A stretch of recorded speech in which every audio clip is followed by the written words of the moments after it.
Taliban groups have captured the Key Northern Afghan city of Kanduz after fierce fighting with government forces.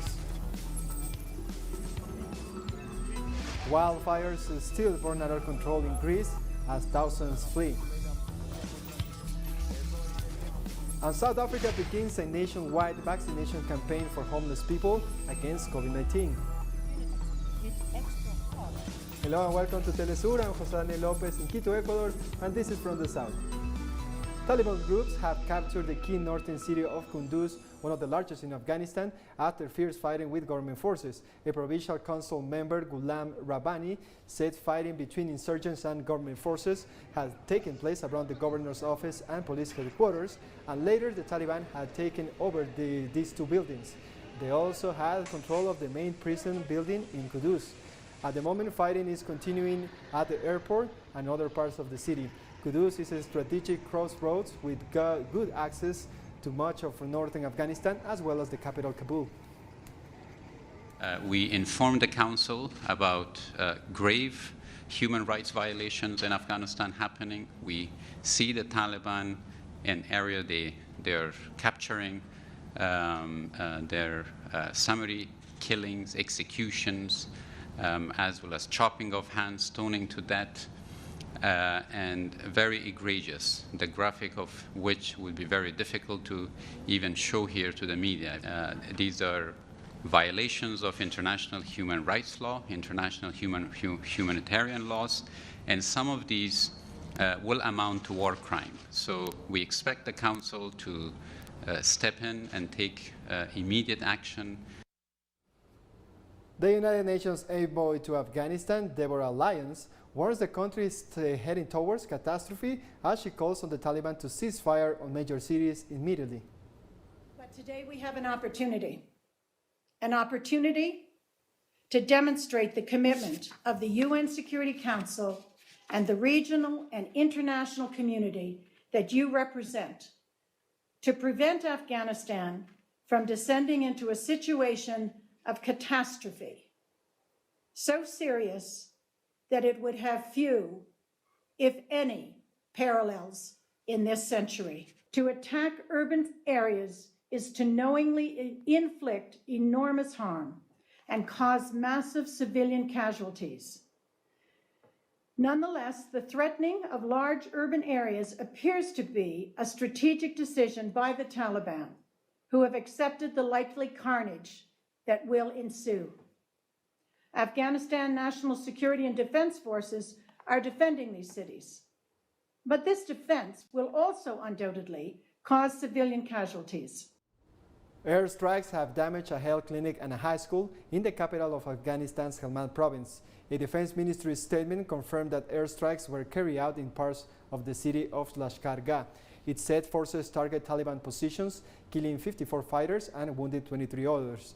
A Taliban surge has intensified as U.S. and NATO troops wrap up their withdrawal from the country. As Taliban attacks increase, Afghan security forces and government troops have a strike with airstrikes supported by the United States. The fighting has raised growing concerns about civilian casualties. It was around 10:30 p.m. when the airstrike happened. The wards called and told me that the school had caught fire. Come to school. The UN Security Council has called for a ceasefire between Israel and Lebanon amid rising tensions in the common border. The UN peacekeeping mission's head in Lebanon, Stefanon Del Col, urged the Lebanese and Israeli armed forces to use the coordination mechanisms between the three parties to avoid an escalation of violence. Del Col chaired a meeting with officers from both sides and urged them to find ways to strengthen border security. Several people have been injured during the attack. Local authorities have asked residents of northern Galilee to stay inside their bomb shelters until further notice. We are concerned about the escalatory developments, including rocket fire into Israel and airstrikes and artillery fire in response across the blue line in recent days. We call on all parties to exercise utmost restraint and maintain stability. Lebanon cannot afford another crisis. It is paramount that all actors involved avoid actions that can further heighten tensions and lead to miscalculation. UNIFIL's head of mission and force commander, Major General Stefano Del Col, is in direct contact with the parties. He calls on everyone to immediately cease fire. The this is a very dangerous situation with escalatory action seen on both sides over the past 2 days. Turkish President Recep Tayyip Erdogan has received the Libyan Transitional Prime Minister Abdul Hamid Beybiye in Istanbul on Saturday. The meeting between both leaders lasted an hour and a half and later attended a meeting between delegations from the two countries. Turkey and Libya has been closer ties in recent years, especially after the signing of security and maritime boundary pacts in November 2019, and after Turkey came to the aid of the legitimate Libyan government to help push back a coup attempt. Israel has conducted an overnight airstrike in Gaza that damaged olive trees. The olive trees function on a socio-economic level. It is a source of income for farmers and provides security for future generations to ensure that they will have consistent income as well. Olive trees carry more than an economic significance in the lives of Palestinians. They're not only just like any other trees, they are symbolic of Palestinians' attachment to their land because the trees are drought resistant and grow under poor soil conditions. They represent Palestinian resistance and resilience.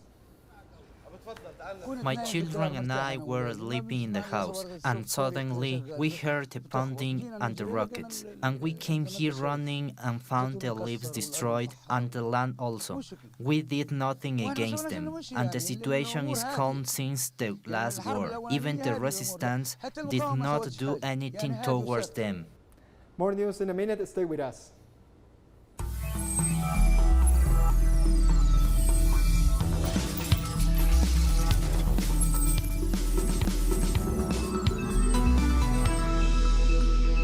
Welcome back. Hundreds of protesters have taken to the streets across France on Saturday for the fourth weekend in a row to rally against a new health pass. From Monday, the health pass will be needed to eat in a restaurant or enjoy a drink in a cafe, both indoors and on a terrace. It will be obligatory on intercity transport, including high-speed trains and domestic flights, although will not be needed on metro systems and suburban transports. The new rules endorsed by President Emmanuel Macron make it obligatory to have either full course of vaccination against COVID-19, be in possession of a negative test, or be recently recovered from the virus to enjoy common day activities. I protest against the health pass and especially the disguised mandatory vaccination. Personally, at my age, I don't care. But for my 18-year-old daughter, it is out of the question. If they want her to be vaccinated, she needs to have the choice of the vaccine. A traditional one, maybe. But the Pfizer, that it is still in a trial phase, it is out of the question. And apart from that, it's an incredible blow to our fundamental freedom, so I don't agree. Meanwhile, in Italy, hundreds have rallied in Rome against a COVID-19 Green Pass. The Green Pass, which is an extension of the European Union's digital COVID certificate, is now required to enter cinemas, museums, indoor swimming pools, or sports stadiums, as well as eat indoors at restaurants. 3 large wildfires have burned across Greece, with one threatening several towns and cutting Evia, the country's second largest island, in half. Over 1,000 people have been evacuated by ferries from seaside villages and beaches on the island of Evia, popular with holiday makers and campers, after flames from a massive wildfire burning for days cut off all other means of escape. For 4 consecutive days, Greece's firefighting forces have been stretched to the limit, and the government has appealed for help through the European Union's emergency support system, and firefighters and aircraft have arrived from France, Ukraine, Cyprus, Croatia, Sweden, and Israel. This disaster that has taken place is terrible. From what I see, the fire has reached up to Lake Marathon. I am afraid that possibly our great-grandchildren will be able to walk here again. It's a huge disaster. Meanwhile, wildfires in Russia's Siberia region has endangered several villages and prompted authorities to evacuate residents from some areas. Officials have reported that in northeastern Siberia, 93 active forest fires burned across 1.1 million hectares of Shaka-Yukatia, making it the worst affected region of Russia. The Defense Ministry has deployed 120 military engineers to fight the fire in the region. In recent years, Russia has recorded high temperatures that many scientists regard as a result of climate change.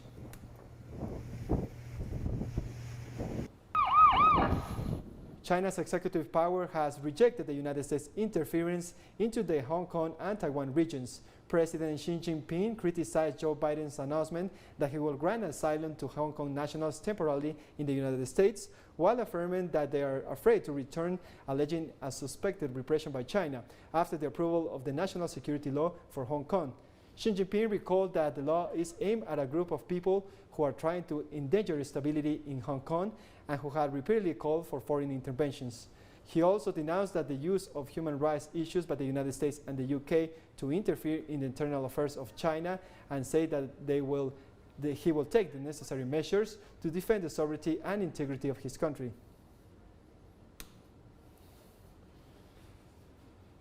The United Kingdom has surpassed 6 million COVID-19 infections since the pandemic began, with almost 32,000 new infections reported in the last 24 hours. Health authorities also reported that at least 92 people died in the last hours, taking the number of the deaths due to the virus to more than 131,000. Still, experts said current figures could indicate that the pandemic is beginning to descend in the country. For government advisors, the apparent reduction of the new wave of COVID-19 is a result of the success of the vaccination campaign.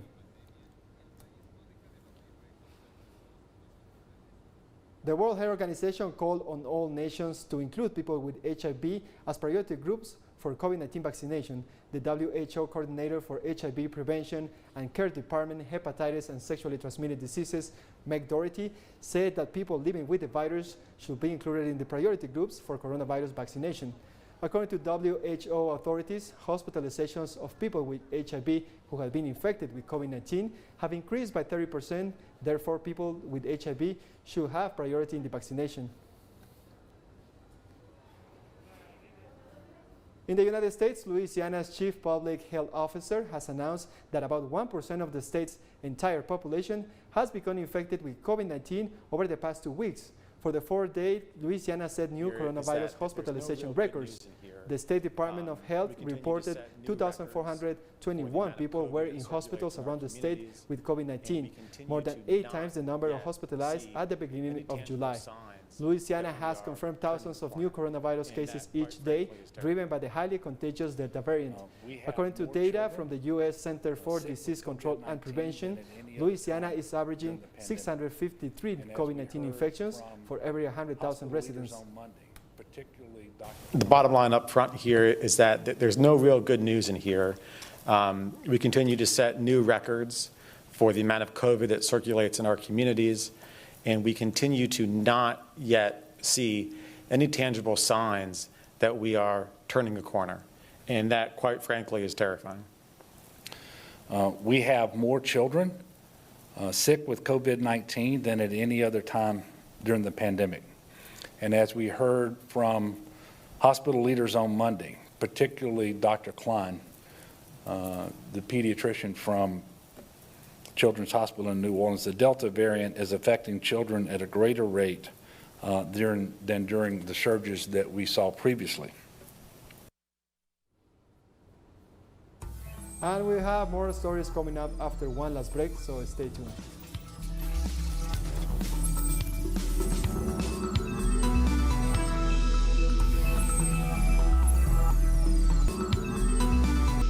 Welcome back.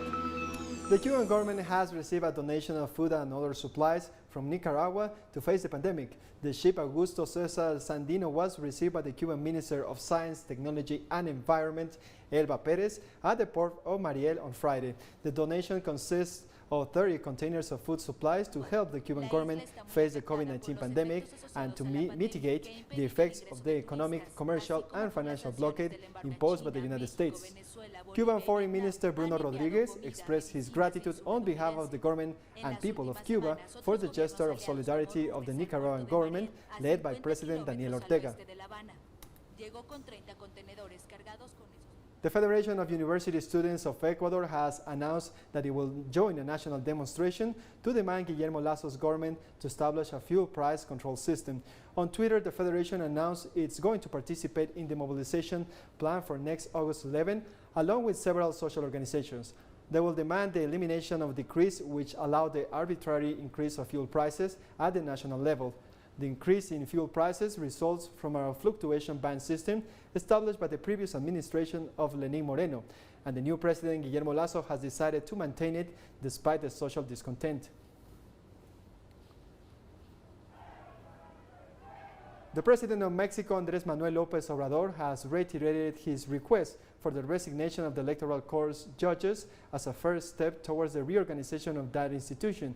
López Obrador highlighted the importance of generating a reform to the country's electoral institutions. However, the head of the state said that he will not mediate in the conflict in the electoral tribunal, because it is an anonymous institution. He recalled that the problem must be solved by the judges themselves.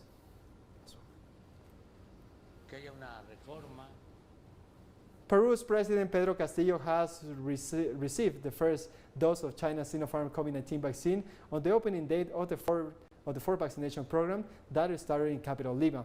Castillo's vaccination overlapped with the beginning of the mass application of the Sinopharm vaccine to the general population.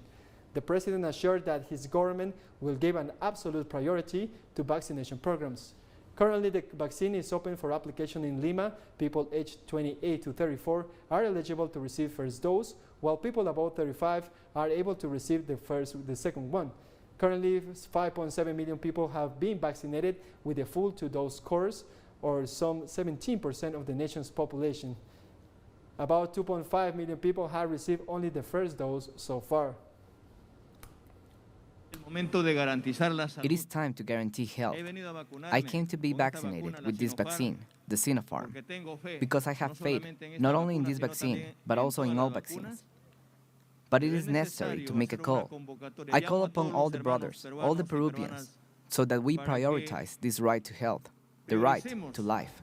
Thousands of homes have been damaged in Sudan after torrential rains caused heavy flooding, with many streets in the capital Khartoum deep in water. Heavy rains usually fall in Sudan from June to October, and the country faces severe flooding every year, breaking properties, infrastructure, and crops. The United Nations Office for the Coordination of Humanitarian Affairs said around 12,000 people have been affected, over 800 homes have reportedly been destroyed, and over 4,000 homes damaged. Last year, heavy rains forced Sudan to declare a 3-month state of emergency after flooding affected at least 650,000 people. We woke up in the morning to the rain, and we found water at the edge of the door of the house. We went out into the neighborhood and found the sewage system blocked in more than one place. The autumn season is known to us for the rain. People must prepare for the autumn season. The rains come suddenly like a contract. At any moment, it may rain. The municipality must be prepared, at least from last March, and be ready in May, for example. Yesterday, the weather was clear until 3 o'clock in the morning, and then suddenly clouds gathered and it rained. One of the Nigerian schoolgirls kidnapped by Boko Haram militants more than 7 years ago is free and has been reunited with her family. Borno State Governor Babagana Umara Sulum said in a statement that Ruth Gladar Pogu surrendered to the military last month, along with a person she said she is married.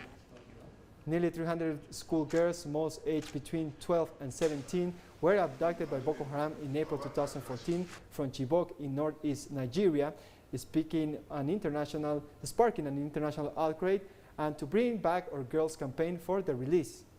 Nearly 1,000 students have been snatched in mass abductions since December, mostly in the country's northwestern and central states. Most have been released, but some are still being held after months in captivity. I thank God to be able to see my daughter alive 7 years after she was kidnapped in school. I'm really happy and would like to thank the Borno State government and the military. May God bring the remaining ones. South Africa's health authorities have started vaccinating homeless people, one of the country's most vulnerable communities, with 1-dose vaccine to ensure full protection against COVID-19.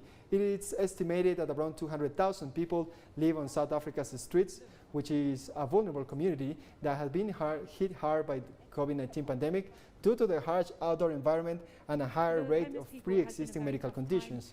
The government said it will prioritize the use of the single-dose Johnson & Johnson jabs that is drive to vaccinate people living in remote, homeless, and rural communities. The homeless people in South Africa who want to be vaccinated will be able to sign up whether or not they have formal identity documents. I don't have a place to stay. I have to struggle to eat. So the pandemic has made it very difficult for me as far as being homeless is concerned. I'm living on the streets, I'm hungry, and I needed assistance, and here they gave me the vaccine. For homeless, we are using for J&J because it's a one dose.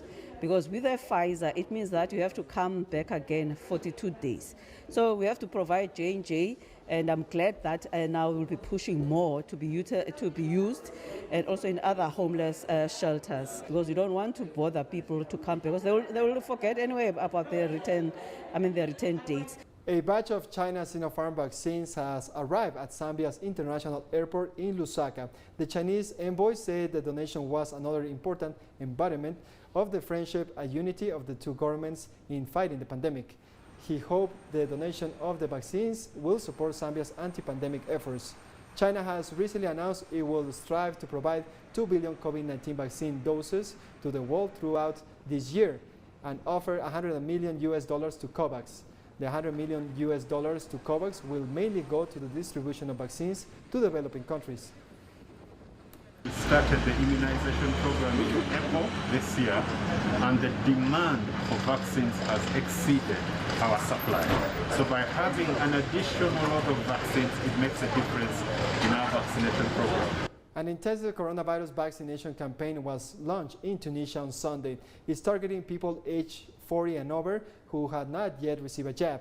331 vaccination centers have been set up, each with a supply of 4,000 doses. More than 20,000 people have died from the virus in Tunisia, according to Johns Hopkins University. This is the largest operation since the launch of the national inoculation campaign in March 2021. I'm afraid of getting sick with the coronavirus. I am short of bread, and I'm afraid of the situation in the country, in our hospitals, and the lack of oxygen. And as far as I'm concerned, I feel more secure with the vaccine. I've been waiting a long time, since March, and thank God there is this walking day. I am vaccinated, and I hope God protects us. Bangladesh has begun a nationwide vaccination campaign against COVID-19. According to Senior Minister Mosamel Haq, the vaccination drive from August 7th will be led by 10,000 of health workers at 14,000 health centers. The minister also said that the nationwide lockdown in place since July 1st will be extended until August 10th.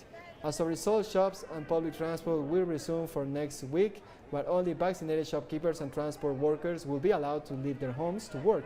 The government's goal is to vaccinate at least 10 million people in a week as the country battles a major COVID-19 surge. I didn't come for vaccine before because I could not understand the procedure. But when I heard about this campaign on television, I came here. I would have taken vaccine long ago if I knew how to register online. I got my vaccine by God's will. I'll be safe from coronavirus.